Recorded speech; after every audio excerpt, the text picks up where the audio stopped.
حضرت موسیٰ علیہ السلام سے ایک آدمی نے درخواست کی کہ اسے جانوروں کی زبان سکھا دیں تاکہ وہ ان کی باہمی گفتگو سمجھ سکے۔ حضرت موسیٰ علیہ السلام نے فرمایا اس بات کو چھوڑ دے کیونکہ اس میں کئی خطرات پوشیدہ ہوتے ہیں۔ قاعدہ ہے کہ جس بات سے منع کیا جائے اس کی طرف رغبت اور بڑھتی ہے۔ عرض کرنے لگا سرکار آپ اللہ تعالیٰ کے نائب ہیں، میری استدعا قبول فرمائیں۔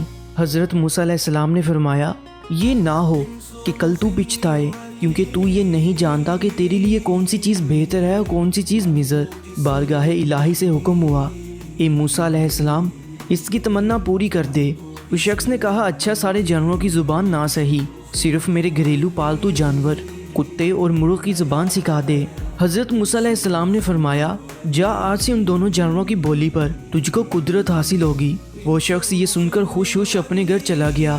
صبح ہوئی تو خادمہ نے دسترخوان جارا، اس میں سے رات کا بچا ہوا روٹی کا ٹکڑا زمین پر گرا۔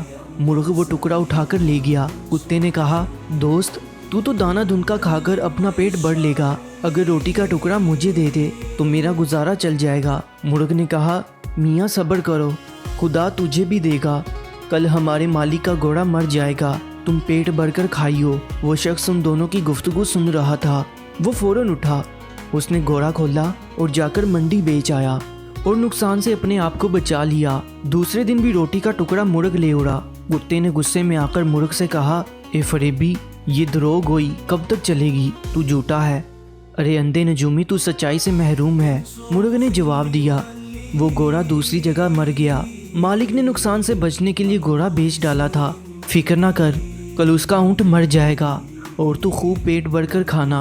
یہ سن کر مالک اٹھا اور اونٹ بھی بیچ آیا۔ اس طرح اس نے اس کے مرنے کے غم اور نقصان سے اپنی جان بچا لی۔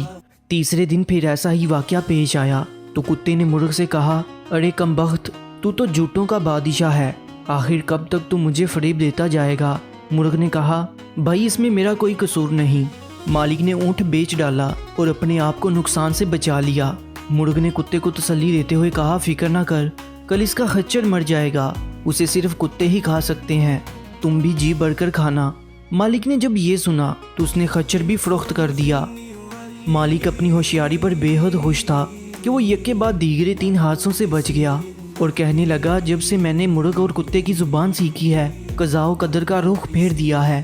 چوتھے دن کتے نے مرغ سے کہا اے مرغ وہ تیری پیشین گوئیاں کیا ہوئی، یہ تیری مکاری اور جھوٹ کب تک چلے گا؟ مرغ نے کہا توبہ توبہ، یہ غیر ممکن ہے کہ میں یا میرا کوئی ہم جنس جھوٹ بولے، ہماری قوم تو موزن کی طرح راست گو ہے، ہم اگر غلطی سے بے وقت اذان دے بیٹھے تو مارے جائیں۔ مالک نے اپنا مال تو بچا لیا لیکن اس نے اپنا خون کر لیا۔ ایک نقصان 100 نقصان کو دفع کرتا ہے، جسم اور مال کا نقصان جان کا صدقہ بن جاتا ہے۔ بادشاہوں کی عدالت سے سزا ملے تو مال کا جرمانہ ادا کر کے جان بچ جاتی ہے، لیکن قضاء الہی کے بید سے بے خبر ہوتے ہوئے بھی جو آدمی اپنا مال بچاتا ہے وہ محض نادان ہے۔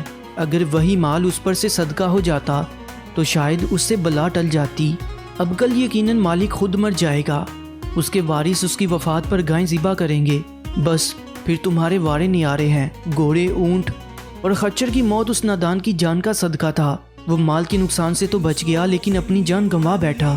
مالک مرغ کی باتیں غور سے سن رہا تھا، جب اس نے اپنی موت کی پیشین گوئی سنی تو مارے خوف کے تھر تھر کانپنے لگا، گرتا پڑتا حضرت موسیٰ علیہ السلام کی بارگاہ میں حاضر ہوا اور روتے ہوئے عرض کیا کہ خدا کے پیغمبر علیہ السلام میری دستگیری فرمائیے۔ حضرت موسیٰ علیہ السلام نے سن کر فرمایا کہ میں نے تمہیں کہا تھا اس ہوس کو چھوڑ دے کیونکہ اس میں کئی خطرات پوشیدہ ہیں، مگر تو نہ مانا۔ اے عزیزم اب تیر کمان سے نکل چکا ہے، اس کا لوٹ کر آنا فطرت کے خلاف ہے، اب میں تیرے لیے سلامتی ایمان کی دعا کر سکتا ہوں۔ یہ سن کر اس نوجوان کی طبیعت دفعتاً بگڑ گئی اور وہ کہہ کرنے لگا، یہ اس کی کہم موت کی علامت تھی۔ اس کو گھر لے جایا گیا، گھر پہنچتے ہی وہ مر گیا۔ پیارے دوستو، اس میں درس حیات یہ ہے کہ انسان کو نہ کسی بیماری میں مایوس ہونا چاہیے اور نہ ہی کسی مادی نقصان پر زیادہ غم کرنا چاہیے۔ ہر بیماری اور نقصان میں کوئی بید ہوتا ہے۔ جسم کی بیماری یا مال کا نقصان کسی بڑی مصیبت کا صدقہ بن جاتا ہے اور اس کو ٹال دیتا ہے۔ مزید سبق موز کہانیوں کے لیے اس چینل کو ضرور سبسکرائب کر لیجیے گا۔ اپنا بہت زیادہ خیال رکھیں، انشاءاللہ ملتے ہیں کہ نئی کہانی کے ساتھ۔